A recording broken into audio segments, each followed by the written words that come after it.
Bonjour chers frères, bonjour chères sœurs de l'Afrique, africains. Bonjour chers collègues. Et j'adresse également ce salut particulier à, à tous mes abonnés de ma chaîne YouTube.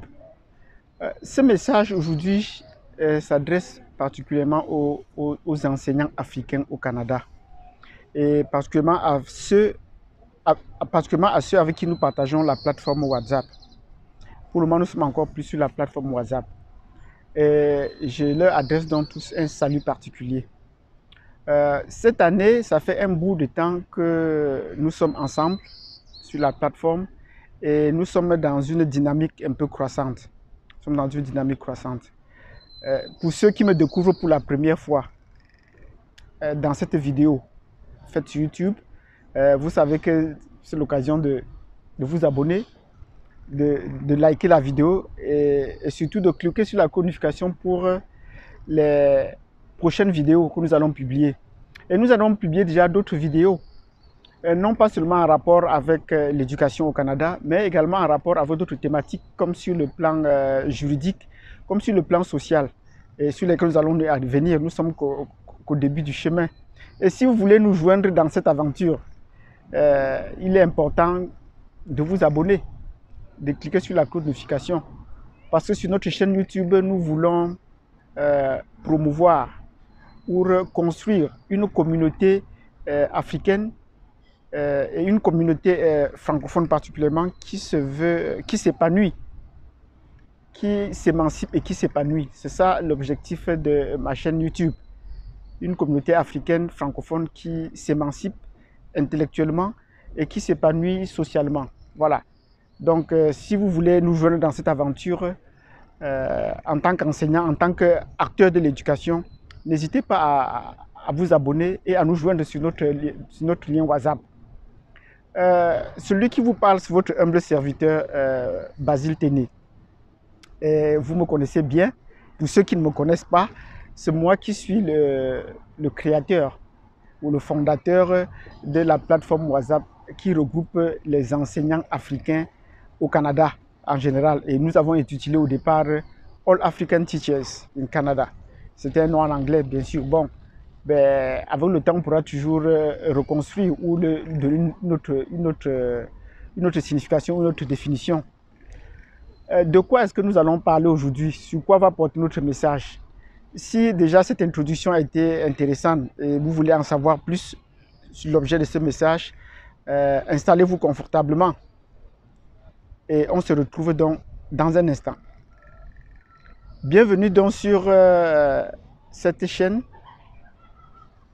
Nous voulons adresser un message particulier aux enseignants africains au Canada. Cette année scolaire qui s'achève a été ponctuée par une perturbation majeure et qui risque de définir une nouvelle vision de l'éducation à travers le Canada et dans le monde entier. Comment est-ce que nous, les Africains francophones, avons vécu cet événement et quelles sont les perspectives à venir? Donc, par cette vidéo, par ce message, je vous appelle donc à faire un bilan et je souhaiterais qu'on trouve des manières pour le faire, à faire donc un bilan et à jeter des ponts, des perspectives. Comment va se dérouler comment va se dérouler l'éducation prochainement? Et pour le moment, nous sommes en train d'aller en vacances. Que vous ayez enseigné en présentiel, comme en Colombie-Britannique ces derniers jours, que vous ayez enseigné en ligne, nous allons en vacances. Et quel bilan est-ce que nous faisons? Est-ce que nous allons aller en vacances effectivement? Parce que dire les vacances ici, cela voudrait dire qu'on devait voyager. Mais est-ce qu'on va aller en vacances avec les frontières fermées? Est-ce qu'on va aller en vacances avec les frontières fermées? Comment est-ce qu'on va vivre cela? Je voudrais donc, par ce message, commencer à interpeller les collègues sur la situation immédiate qui va se poser. Aller en vacances avec les frontières fermées, qu'est-ce que cela signifie? Cela signifie que ceux qui avaient la possibilité ou ceux qui avaient l'intention de vouloir voyager ne pourront pas voyager hors du Canada, ne pourront pas déjà le faire. Et ceux qui vont rester à l'intérieur des frontières canadiennes, est-ce qu'il sera aisé de voyager à travers les provinces canadiennes? Puisqu'on sait que nous sommes sur des... Nous avons pris un départ différencié, des départs différenciés. La pandémie a commencé en Colombie-Britannique où nous sommes, mais elle s'est rapidement répandue en Ontario. Et elle sévit plus sévèrement au Québec, dans la province du Québec. Est-ce que quelqu'un serait à l'aise à quitter une autre province maintenant pour aller au Québec? Ce serait un peu difficile. S'il y a des gens qui vont le faire, dites-nous. Mais déjà auparavant, nous avions partagé cette plateforme des astuces comment voyager. Nous revenons là-dessus, des astuces comment voyager. Les voyages ici se planifient à long terme. J'ai voulu, de par ma formation de géographe, comprendre comment le tourisme se fait à travers la planète. Comment est-ce que les Européens ont le plus de facilité à voyager et ont plus d'aisance à voyager. Et j'ai découvert qu'il y avait une plateforme Airbnb que j'ai mis ici et qui m'a permis de voyager au Kenya l'été dernier. Et je comptais aller un peu plus loin dans l'océan Indien. Pour le moment, on est bloqué parce que s'il fallait partir, j'aurais pris mon billet un peu plus tôt. Mais depuis là que les frontières sont fermées, je n'y peux plus. Donc, j'ai partagé cette plateforme et ceux qui sont intéressés peuvent me contacter pour vous faire abonner sur cette plateforme-là. Et comme ça vous permettra de programmer votre voyage et également de programmer vos logements. Trouver votre confort de logement, un confort, je ne sais pas, un logement qui sied à votre bourse. C'est ça un peu l'objet de cette plateforme. Ce sont des astuces, cette plateforme. Mais tout compte fait, c'est plus facile de voyager par là, par Airbnb. C'est également plus facile de voyager, de séjourner. C'est moins cher que les hôtels. Donc vous avez des rabais. Plus vous voyagez, plus vous avez des bonus et des rabais qui vous permettent de voyager encore plus loin, plus longtemps et pendant longtemps. Donc voilà une première astuce que je voulais vous rappeler qu'il y a pour voyager. Mais des gens trouvent toujours des facilités de voyage. Donc si vous tenez absolument à voyager ces vacances, n'hésitez pas à prendre cet abonnement-là. Si vous êtes intéressé, donc faites dans le commentaire, je vais vous replacer le lien. Voilà donc ce que j'avais à dire sur ce point-là, pour ceux qui voudraient voyager et pour ceux qui voudraient rester sur place. Voilà. Et tout compte fait, nous ne sommes pas trop habitués à voyager, dans la majorité. Les Africains francophones voyagent très peu. C'est une majorité qui, de temps en temps, peut oser traverser la province, mais sinon, on a toujours tendance à vouloir aller découvrir les États-Unis. Or, les États-Unis deviennent de plus en plus insécure. Pour nous, les Africains francophones, ça devient de plus en plus insécure. Et vous n'avez qu'à le constater par vous-même au regard des récents événements qui se sont déroulés là-bas, tant au niveau familial qu'au niveau global, qu'au niveau sociétal. Donc voilà ce que je voudrais dire sur ce point précis de mouvement des enseignants. Or, comme nous voyageons très peu, nous allons donc rester sur place. On reste sur place sans se gêner, mais une fois qu'on vous met une contrainte, ça commence à vous exciter. Ah, pourquoi est-ce qu'on ne peut pas voyager? Donc, quand maintenant nous allons rester sur place avec l'ennui du fait, sachant qu'on ne peut pas voyager parce que nous avons cette contrainte de ne pas sortir, ça va devenir plus ennuyeux. Et qu'est-ce qu'on doit donc faire quand on va rester sur place? Que devons-nous faire?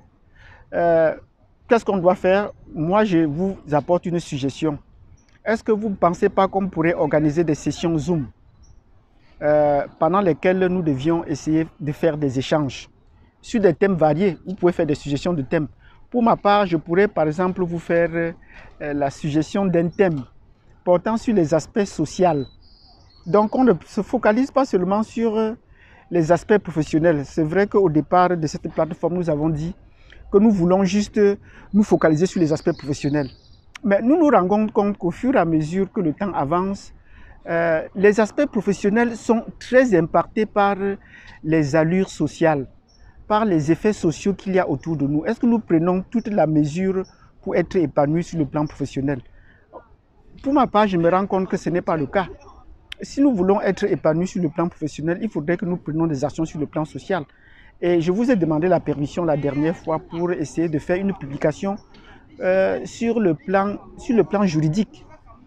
Je veux dire, je me suis rendu compte que nous, les Africains, nous lisons très peu les contrats qui sont à notre disposition. Et les enseignants africains ont de la peine à obtenir des contrats.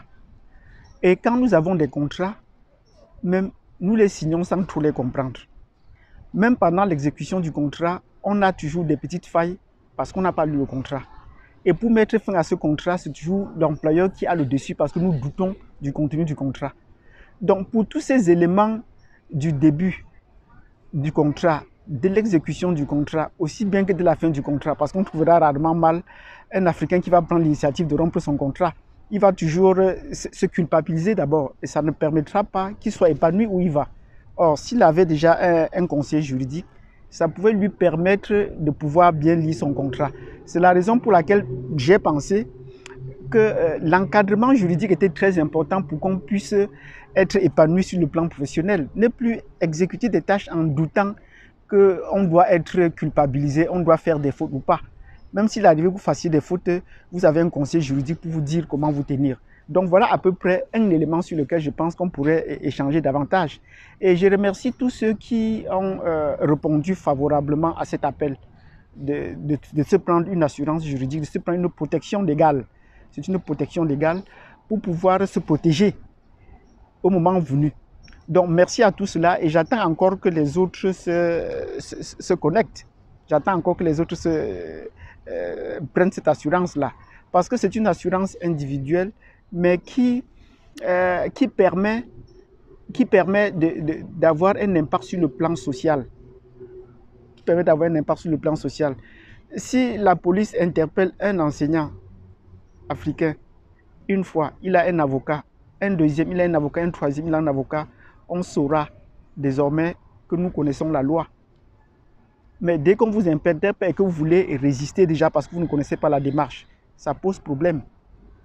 Ça pose problème. Et en utilisant la force, on ne peut jamais venir à bout d'eux. Donc, j'interpelle les enseignants africains de pouvoir également prendre cette protection juridique. Et pendant les Zooms, on pourrait également débattre à quoi cela va servir, comment se tenir. Parce que moi, aujourd'hui, ayant pris cette assurance, je sais comment me tenir. Si la police m'interpelle, je sais comment me tenir parce qu'on m'a dit comment est-ce qu'il faut faire. Je sais comment, dans une altercation, les éléments que je dois retenir, que je peux transmettre à mon avocat. C'est important de le savoir. Mais quand vous croyez vous-même que vous êtes intelligent et que vous êtes fort, vous ne pourrez pas venir individuellement au bout du système. Donc, voilà des éléments sur lesquels je voudrais qu'on essaie de débattre. Tout récemment, tout à l'heure, je vous disais que les États-Unis sont devenus insécures, non seulement sur le plan individuel et familial, mais également sur le plan sociétal. Et cela a eu des répercussions au niveau mondial. Un de nos frères, un ancien enseignant, il était d'origine camerounaise, qui a tué sa femme et qui s'est tué, pose un sérieux problème de l'intégration des couples africains qui arrivent ici en Amérique du Nord. Donc, je vais encore revenir là, mais pas pour voir dans le cas social, pour voir dans le cas juridique, mais pour voir ça sur un plan social. Comment est-ce que nous pouvons échanger sur le plan social? Nous, les hommes particulièrement, nous ne parlons pas assez, nous n'échangeons pas assez. Quelles sont les attitudes qu'il faudrait adopter pour préserver sa famille, pour construire sa famille, pour ceux qui sont seuls, pour construire une famille, pour préserver sa famille en tant qu'enseignant? Parce qu'il va sans doute. Les femmes ici ont plus la verbe à s'exprimer parce qu'elles sentent qu'elles sont protégées. Elles ont la latitude de faire tout ce qu'elles veulent. Et cela a réduit l'homme, cela a poussé l'homme dans ses retranchements. Et ce qu'il a à faire, c'est de faire silence. Donc je pourrais dire qu'on peut, pendant ces Zooms-ci, donner la parole aux hommes pour qu'ils essaient de dire comment ils se sentent dans cette nouvelle situation dans laquelle nous vivons, dans la torpeur, dans les couples, dans la torpeur, et qu'on essaie de partager. Donc, voilà ce que je voudrais dire dans cette vidéo, c'est-à-dire faire une planification, comme on le fait d'habitude pour la classe, mais ce n'est pas pédagogique, mais une planification pour cette période de vacances, organiser des Zooms. C'est ceux qui veulent voyager, même en voyageant, on peut toujours rester sur le Zoom. Ceux qui veulent voyager,